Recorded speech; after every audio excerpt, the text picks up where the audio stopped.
Bismillahirrahmanirrahim. Assalamualaikum warahmatullahi wabarakatuh.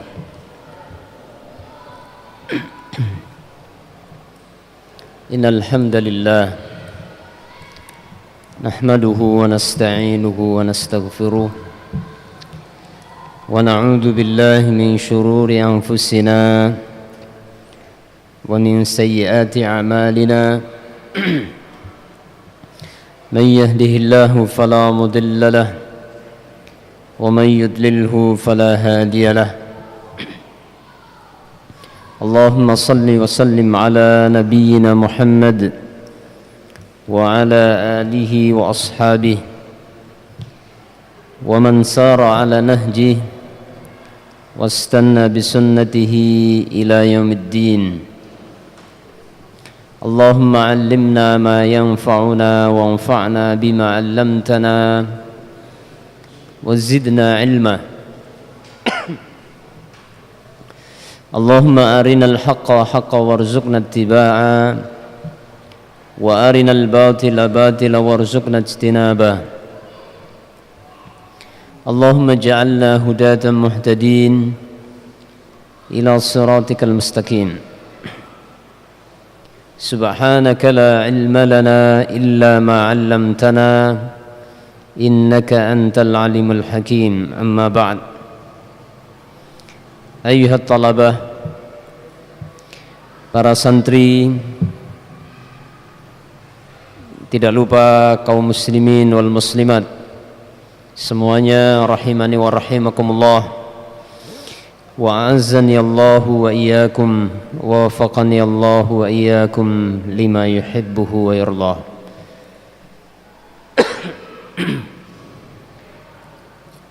نشكر الله تبارك وتعالى. Tidak lupa kita bersyukur kepada Allah Subhanahu wa taala atas kenikmatan yang diberikan kepada kita semuanya pada kesempatan sore dalam cuaca yang cukup gelap, mendung.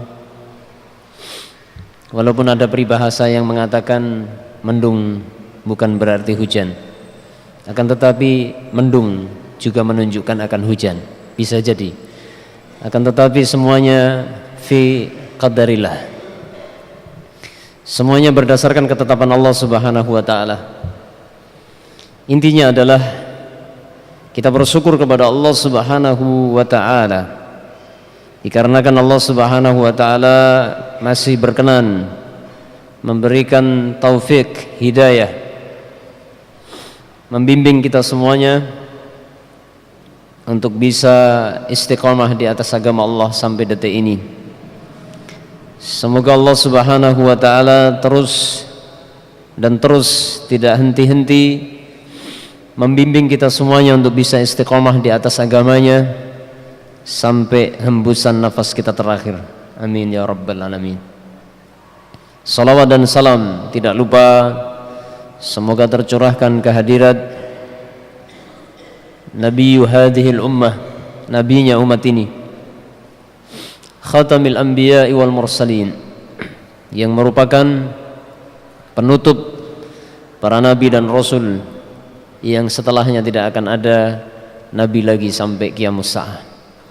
Semoga kita yang hadir di majelis ini khususnya dan umumnya kaum muslimin wal muslimat semuanya diberikan taufik oleh Allah untuk bisa berittiba kepada sunnah Rasulullah sallallahu alaihi wasallam sampai ajal menjemput kita. Amin ya rabbal alamin. Racun-racun hati. Masih ingat racun hati yang pertama, kedua, dan sekarang yang keberapa? Ketiga. Apa racun hati yang pertama? Fudulul kalam. Yang kedua, fudulun nazar. Yang ketiga, fudulut ta'am. Yang pertama, banyak bicara. Yang kedua, banyak melihat yang haram. Yang ketiga, banyak makan. Fudul, serba banyak. SP 4, SB 4, serba banyak, bicara serba banyak, apa? Melihat serba banyak, makan. Kita masuk yang keempat, fudulul mukhalatah. Ma mana fudulul mukhalatah? Banyak bergaul.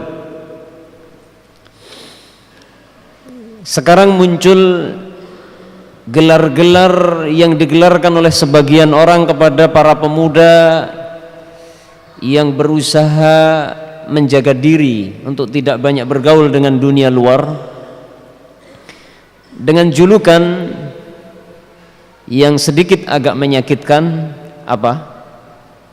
Kuper, ya kan? Kuper, kurang pergaulan. Gelaran ini sering digelarkan untuk para pemuda yang kalau disamperi sama temennya, disamperi itu bahasa Indonesianya apa? Diampiri, ya. Diampiri sama temennya, diajak main ke sana. Jawabnya apa? Saya lebih senang di rumah. Disamperi sama temennya, diajak nonton bola di lapangan sana. Jawabannya apa? Saya lebih senang di pondok saja, baca Quran. Diampiri sama temennya, diajak apel. Apel, apa itu apel? Saya juga nggak ngerti apa istilah apel itu. Apa coba? Singkatan apa apel? Siapa yang tahu? Belum pernah apel antum ya? Apel itu kalau bahasanya orang gunung, ngampiri cewek. Nah, itu apel gitu kan. Subhanallah. Jawabannya apa? Ketika diajak temennya apel, jawabannya saya di pondok saja atau saya di rumah saja. Maka teman-temannya yang ngampiri tadi akan berkomentar, ente ini kuper, kamu ini kuper, kurang pergaulan. Bo, ya ayolah bergaul sedikit biar gaul gitu kan. Subhanallah. Kadang-kadang gelaran-gelaran ini membuat hati sebagian orang goyah. Seorang pemuda yang tadinya pengen membatasi pergaulan karena memandang terlalu banyak pergaulan kurang bermanfaat, dengan digelari kuper, akhirnya panas telinganya dan akhirnya turun ke bawah panas hatinya, akhirnya pun berangkat. Ayyuhal ikhwah, Rasulullah sallallahu alaihi wasallam di dalam banyak hadis telah memberikan konsep dalam pergaulan.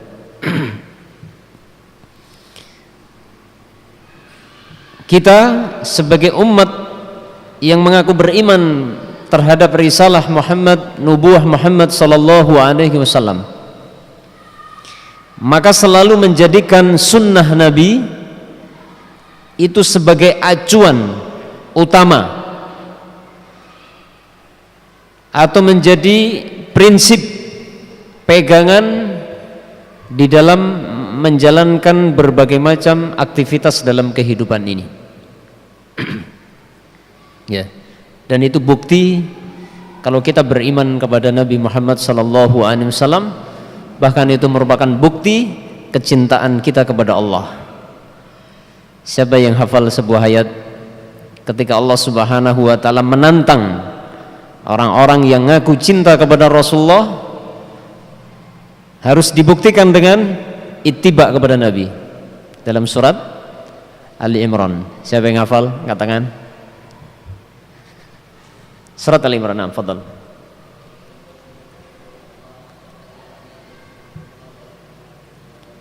Ahsanta, barakallahu fiik. Teman enggak ada hadiahnya, akhi. Jazakallahu khair, barakallahu fiik. Allah Subhanahu wa taala menantang kita ya ikhwah, untuk membuktikan apakah benar kita ini cinta kepada Allah ataukah tidak. Buktinya apa? Qul in kuntum tuhibbunallah fattabi'uni. Katakan wahai Muhammad kepada mereka, kalau memang kalian benar-benar cinta kepada Allah, fattabi'uni, maka taatlah kalian kepadaku, Rasul Muhammad sallallahu alaihi wasallam. Maukah Anda menerima tantangan Allah ini? Yang akibat sukses di dalam menerima tantangan Allah ini apa? Apa sambungannya kata Allah? Yuhibbukumullah wa yaghfir lakum dunubakum. Subhanallah. Jadi orang yang berani menerima tantangan Allah, membuktikan kejujuran kita cinta kepada Allah Subhanahu wa taala dengan berittiba kepada Rasul sallallahu alaihi wasallam, maka balasannya adalah yuhibbukumullah. Satu, kita akan dicintai Allah, akan menjadi kekasih Allah Subhanahu wa taala. Yang kedua, terus gimana sambungannya? Yuhibbukumullah wa yaghfir lakum dunubakum, dan Allah akan mengampuni dosa-dosa kalian. Tidak ada kenikmatan yang lebih besar bagi seorang mukmin selain dua ini, ayuhal ikhwah. Dicintai Allah dan diampuni segala dosanya. Apalagi yang dicari? Apalagi yang kita cari ketika kita sudah meninggal dunia? Ketika kita sudah masuk di liang kubur, uang kita yang mungkin itu M atau T atau yang lain nggak akan membahagiakan kita kalaupun uang itu dimasukkan bersama kita di kuburan kita. Atau yang punya mobil mewah, ya, kalau yang nggak punya Avanza ya punya Afwan ya, gitu ya. Kayak punya saya kan Afwan ya. Itu kalau kita mati, nggak akan itu mobil itu kita bawa mati kemudian mengantar kita jalan-jalan, nggak akan membawa bahagia. Atau yang punya istri yang cuantik nomor 1 di rumah, misalkan di rumah maksudnya, karena yang lain laki-laki semua, perempuannya cuma 1 misalkan, ya, paling cantik istri antum misalkan, menurut antum, karena cantik itu relatif. Ketika antum mati, kita meninggal dunia ya ikhwah, nggak akan dia ikut kita masuk ke dalam kubur nemeni kita, ngelus-elus kita setiap hari, tidak. Akan tetapi ketika kita menghadap Allah Subhanahu wa taala, dengan dicabutnya ruh kita, dua ini yang kita butuhkan. Dua ini yang kita butuhkan ya ikhwah. Kecintaan Allah dan ampunannya. Maka apa yang Allah tawarkan di dalam surat Ali Imran, qul in kuntum tuhibbunallah fattabi'uni yuhibbukumullah wa yaghfir lakum dzunubakum, ini perlu kita tanamkan dalam hati kita,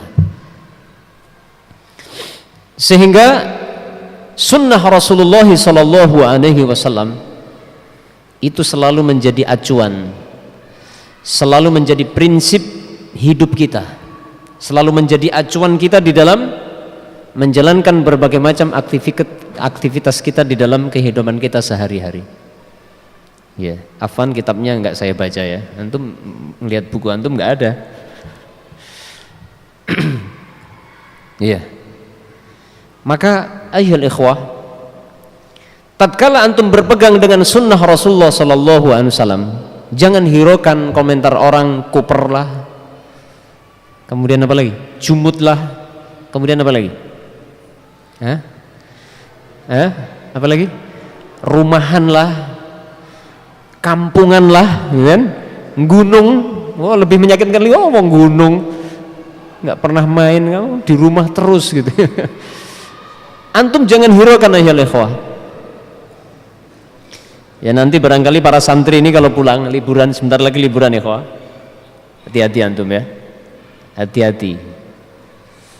Teman lama antum akan datang menjemput antum, ya kan? Dulu yang di rumahnya punya geng apa itu, trail misalkan ya, di Jogja ini lagi ngetren geng trail, apa itu? Atau apalah, pas antum liburan, antum pulang sedang pegang mushaf Al-Quran, murojaah di depan pintu, wah, di depan pintu murojaah, sudah punya niat, pokoknya rawe-rawe rantas, malang-malang putung. Apa maksudnya? Saya nggak akan hiraukan komentar orang. Pokoknya saya akan berusaha istiqomah. Al-Quran selalu di samping saya. Ya, Sahih Bukhari selalu di tas saya. Dan seterusnya, sehingga tiap hari seperti itu. Hati-hati ayuhal ikhwah. Teman lama, ternyata dia bawa sepeda motornya yang sangat keren, misalkan ya, sangat keren yang antum belum pernah lihat ada motor sekeren itu. Langsung den parkir di depan rumah antum, pas antum lagi megang mushaf Al-Quran. Lihat, wah keren amat itu motor itu. Ngelihat Quran sana, lihat Quran, lihat lagi ke sana. Hati manusia lemah, perlahan-lahan akan bisa jadi goyah.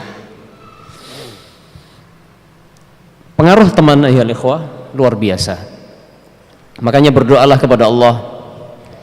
Hendaknya kita senantiasa berdoa kepada Allah Subhanahu wa taala agar diberikan istiqamah di dalam berpegang dengan sunnah Nabi. Ya. Kadang ada sebagian santri ketika di pondok mau pulang persiapannya seakan-akan hebat gitu. Nah, saya juga pernah nyantri gitu kan. Ya. Apalagi yang antum nyantrinya baru setahun, setengah tahun, 2 tahun. Nah, jangan merasa aman. Yang sudah puluhan tahun mondok di pesantren saja kadang-kadang bisa oleng dengan iming-iming duniawi. Ya. Makanya berdoa kepada Allah, memohon sabat. Allahumma tsabbit qalbi, ya kan, ala dinik. Allahumma tsabbit qalbi ala dinik. Jangan lupa antum selalu baca doa itu agar diberikan keteguhan untuk bisa senantiasa ittiba kepada Nabi sallallahu alaihi wasallam. Kembali kepada firman Allah Subhanahu wa taala, "Qul in kuntum tuhibbunallah fattabi'uni yuhibbukumullah wa yaghfir lakum dzunubakum." Tanamkan itu dalam hati kita. Ya. Tanamkan dalam hati kita.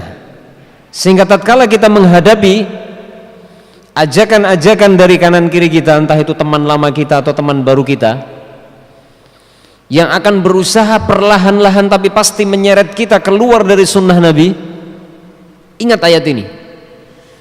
Ya, ingat ayat ini. Kalau perlu ayat ini antum tulis di atas pintu rumah antum besar-besar. Bukan untuk hiasan, bukan, untuk mengingatkan kita.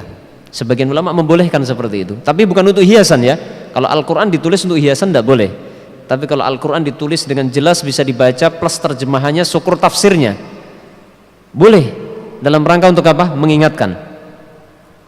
Tulis besar-besar, "Qul in kuntum tuhibbunallah fattabi'uni yuhibbukumullah wa yaghfir lakum dzunubakum." Tulis terjemahannya bawahnya sebutkan faedah singkat. Ya. Kebahagiaan yang hakiki adalah mendapatkan kecintaan dari Allah dan ampunan. Yang itu bisa diperoleh dengan apa? Ittiba kepada Rasulullah sallallahu alaihi wasallam.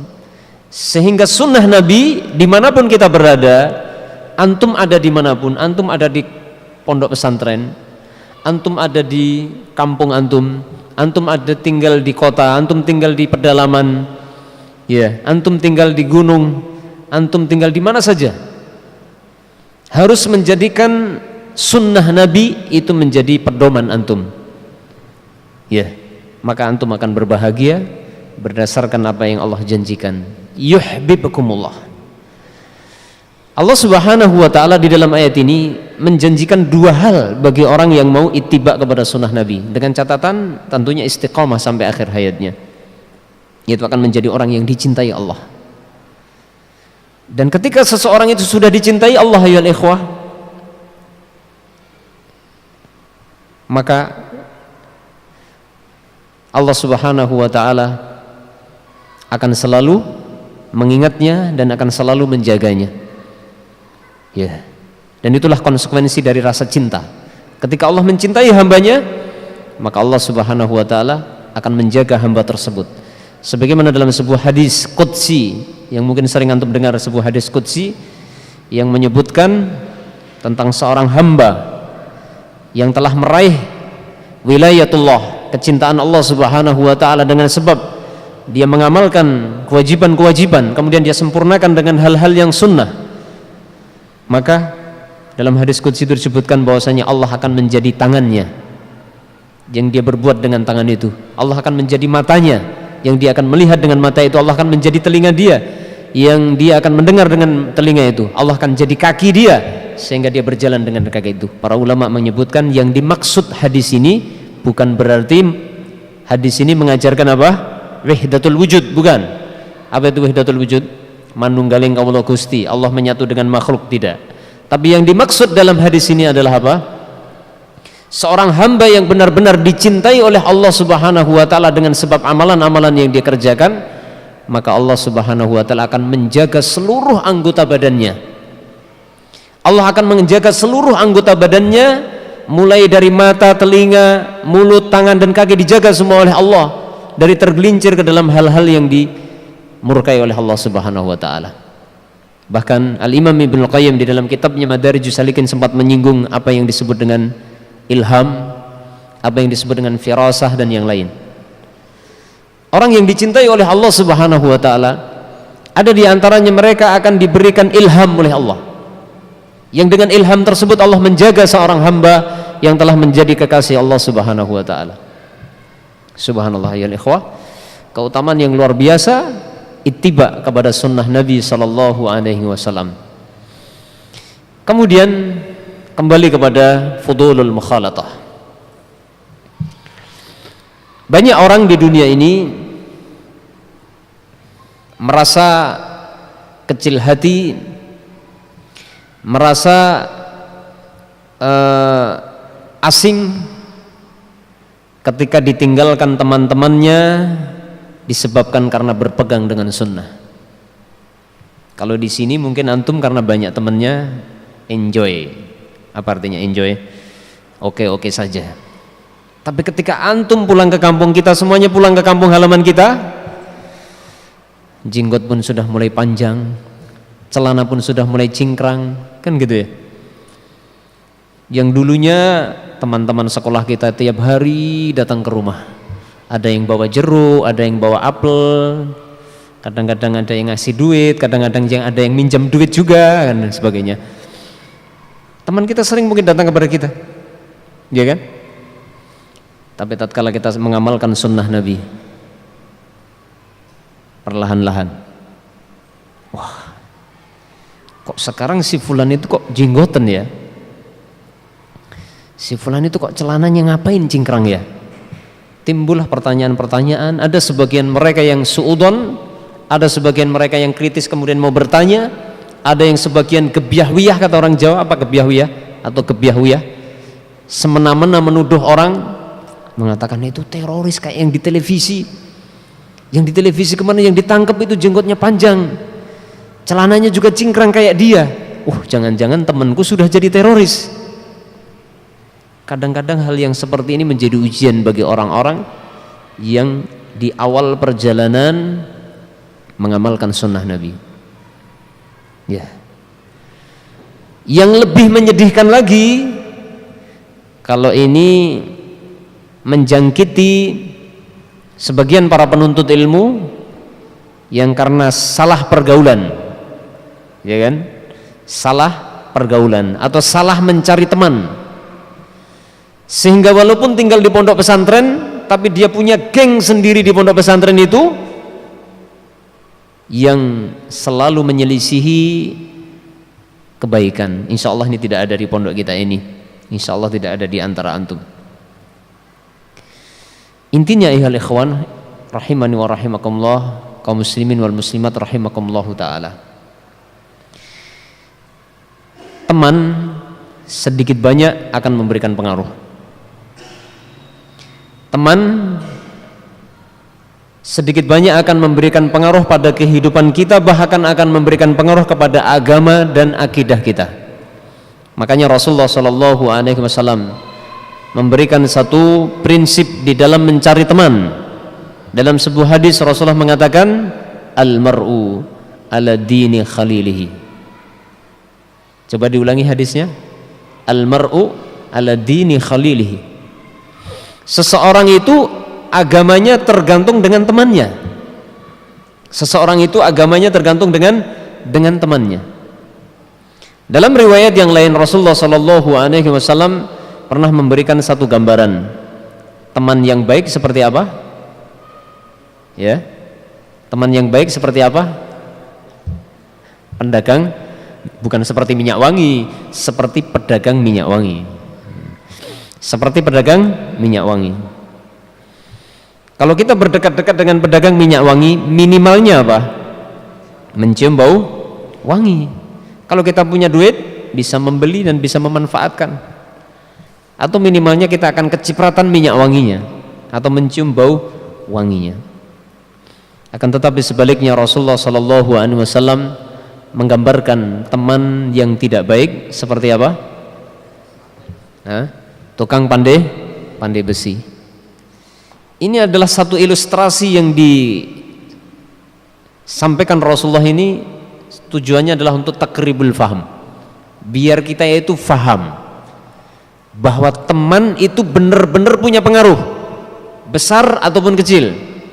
Kalau teman itu baik akan punya pengaruh walaupun kecil. Yang diilustrasikan oleh Rasulullah minimalnya adalah mencium bau tidak sedap, mencium bau wangi kalau pedagang minyak wangi.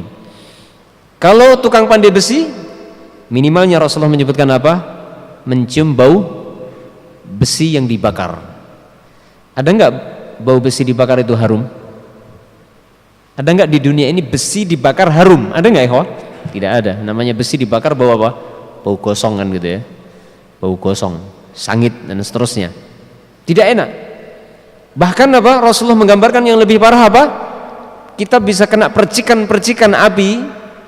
Ya, tukang pandai itu kan ada keluar api, percikan begitu, membakar apa? Pakaian yang kita pakai atau bahkan membakar tubuh kita. Ini satu ilustrasi yang dibuat oleh Rasulullah SAW. Tujuannya adalah takribul faham, untuk mendekatkan pemahaman kepada kita agar kita bisa faham bahwa teman bisa memberikan pengaruh kepada kita sedikit ataupun banyak, besar ataupun kecil, pasti memberikan pengaruh. Makanya Rasulullah mengatakan al-mar'u ala dini khalilihi. Sehingga ayyuhal ikhwah, saya tadi juga sudah memberikan gambaran kepada antum. Di sini alhamdulillah kita bisa istiqomah di atas agama Allah. Tapi nanti ketika kita pulang liburan, kadang-kadang teman lama datang.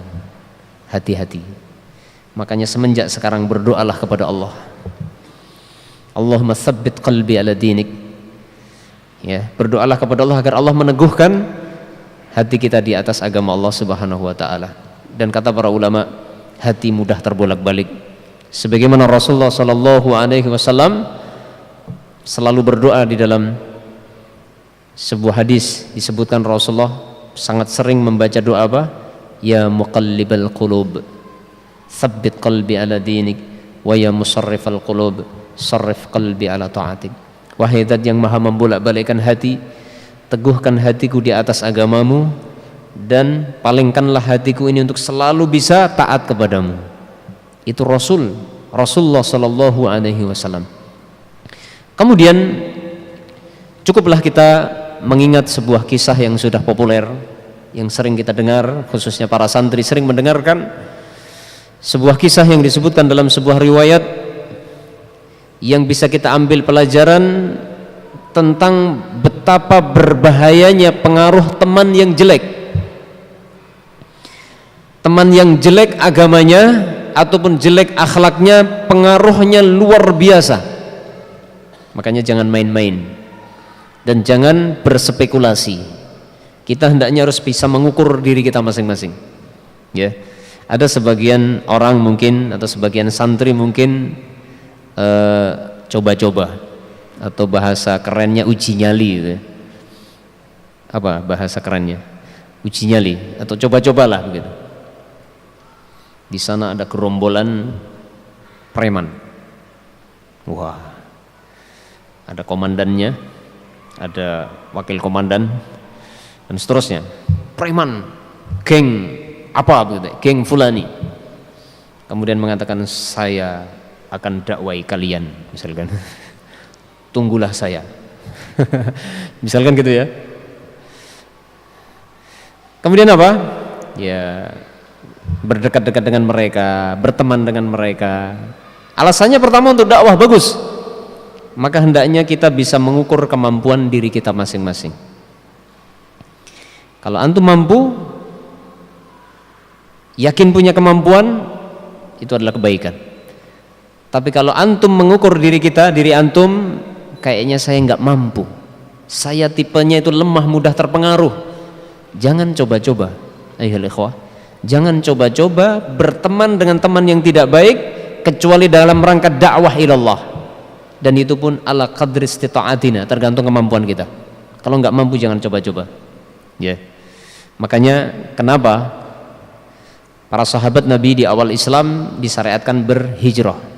Di samping karena mereka menghindari tekanan, kezaliman orang-orang musyrikin, dari sisi yang lain adalah untuk menyelamatkan agama.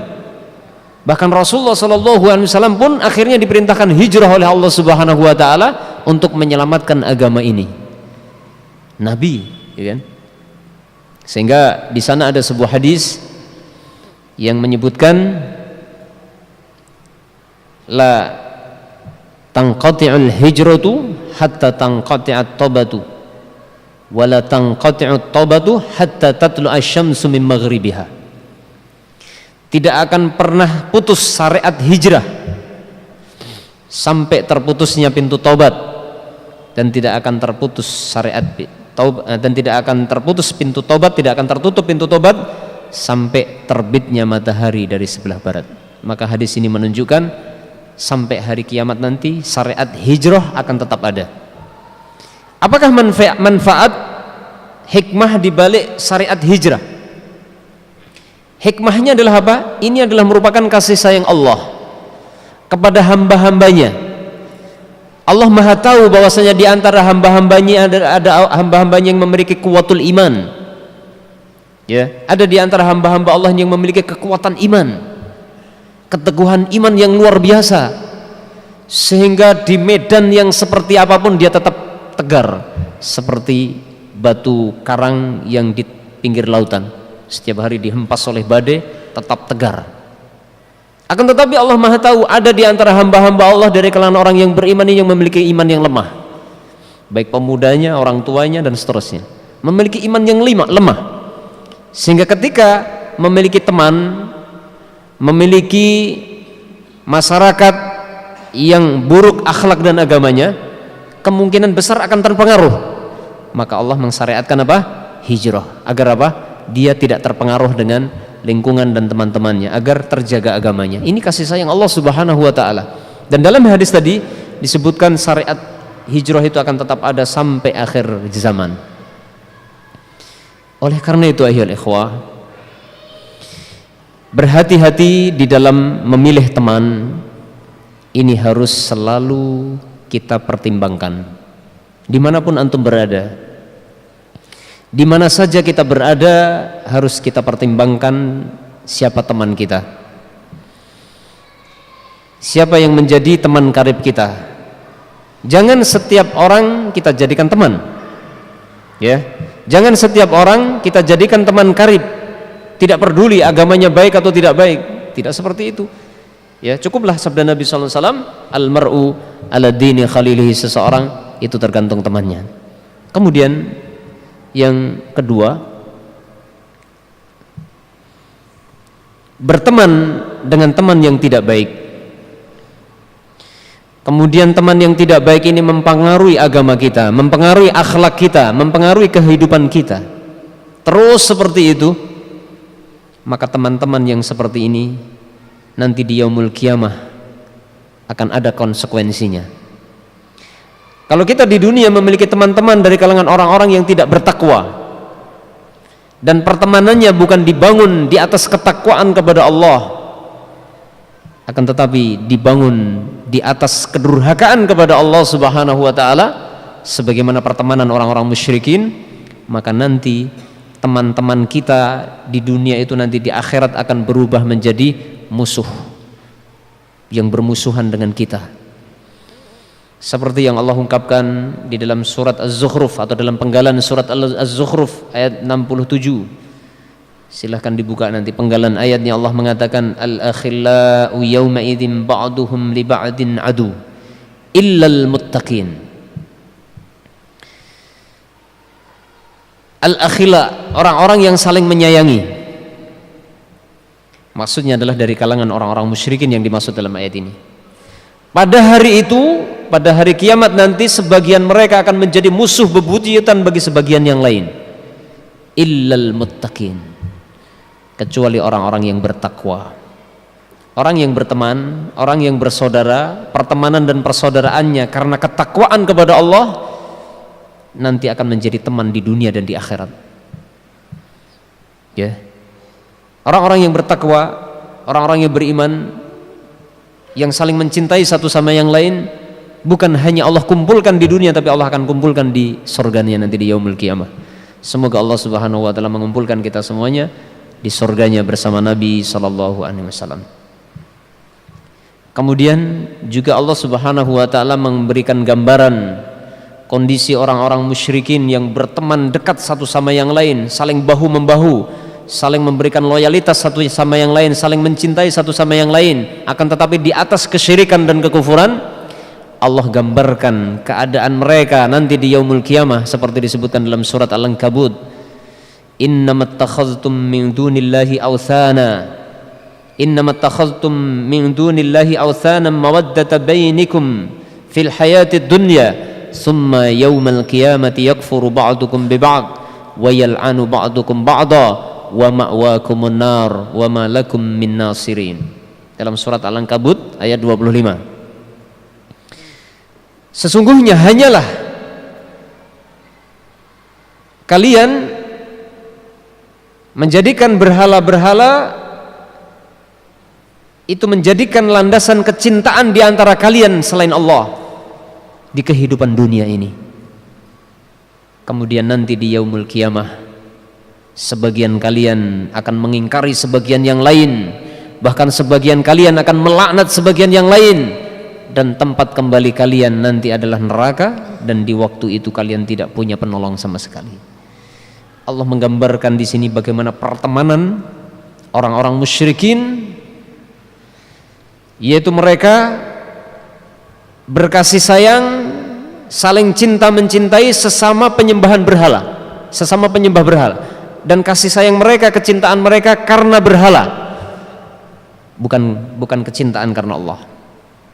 Dan itulah bagaimana orang-orang musyrikin Quraisy di zaman Rasulullah SAW yang mereka sangat keras sekali permusuhannya kepada Rasulullah SAW. Sebaliknya mereka saling bahu membahu, saling tolong menolong, saling berkasih sayang di antara mereka di dalam mengagungkan berhala-berhala mereka. Maka orang-orang seperti itu nantilah yang digambarkan oleh Allah dalam ayat ini. Nanti di akhirat mereka akan bermusuhan, mereka di akhirat akan saling melaknat, dan mereka hakikatnya semuanya akan masuk ke dalam neraka Allah. Dan masih banyak lagi ayat-ayat yang lain ya ikhwah.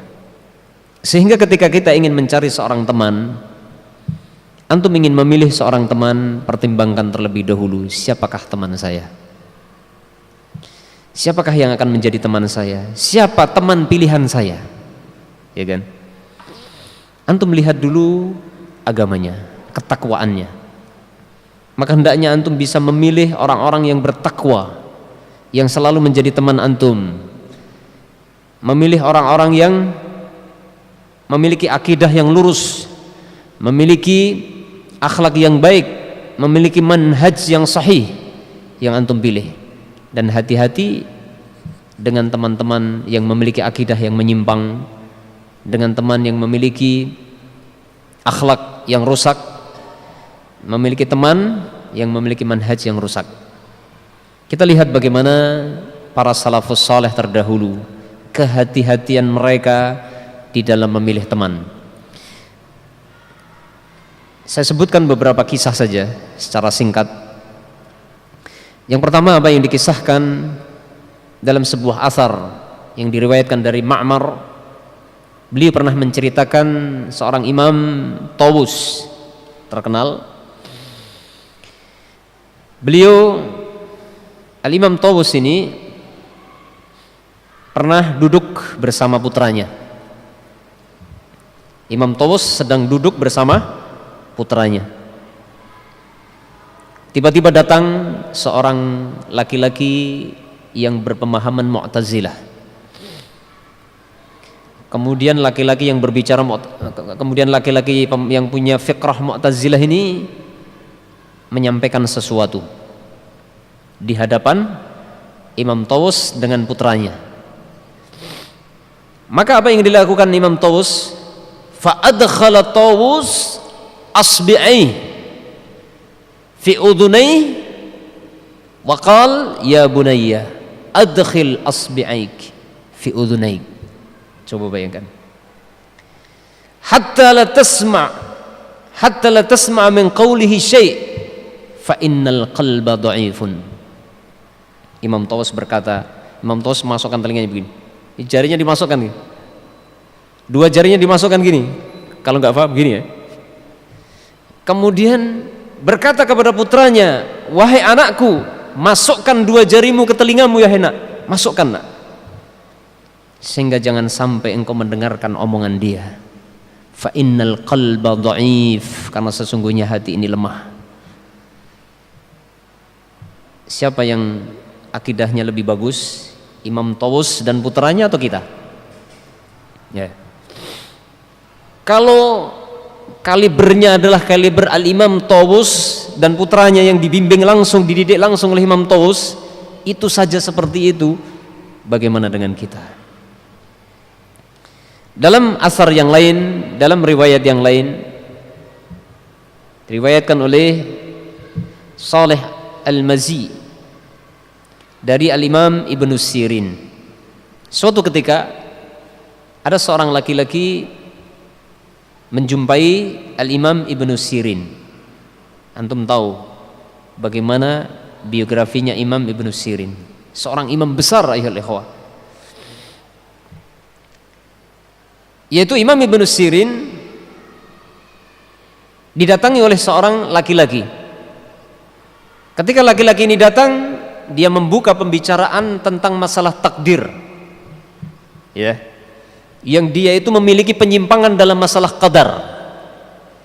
Ya, antum pernah belajar dalam kitab apa itu? Asma wa Sifat. Di sana ada kelompok yang menyimpang dalam masalah takdir. Kelompok apa? Qadariyah dan Jabriyah. Ini tidak disebutkan yang mana, salah satu dari keduanya mungkin. Menyimpang dalam masalah takdir, datang kepada Imam Ibnu Sirin, kemudian berbicara, membuka pembicaraan tentang takdir.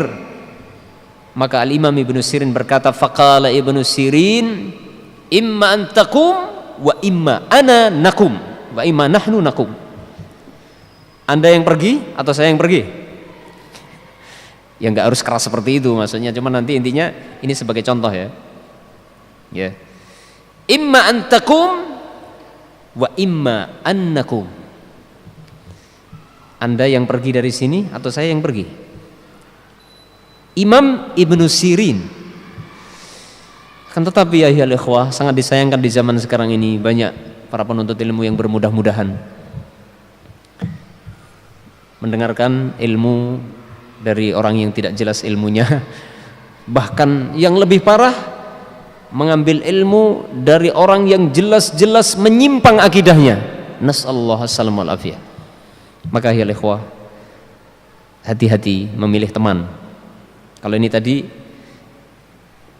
sebagian asar dari salaf, kehati-hatian mereka seperti itu, yang di zaman dahulu penyimpangan orang-orang yang menyimpang akidahnya dari kalangan firqah-firqah Islam tidak separah zaman sekarang. Sekarang lebih parah. Sekarang lebih parah. Maka ya ikhwah, hendaknya kita berhati-hati. Allahu ta'ala alam bisawab. Nasallallahu as-salamah wal afiyah. Kemudian akan kita lanjutkan insyaallah pertemuan yang akan datang, karena saya ada acara keluar. Insyaallah masih kita bahas tentang macam-macam teman. Di dalam kitab antum nanti kita bahas, dalam kitab Tazkiyatun Nufus itu penulis menyebutkan beberapa model teman. beberapa model teman pergaulan. Di situ kurang lebih disebutkan ada 3 model teman pergaulan yang kita harus pahami satu persatu, dan siapakah yang pantas jadi teman kita.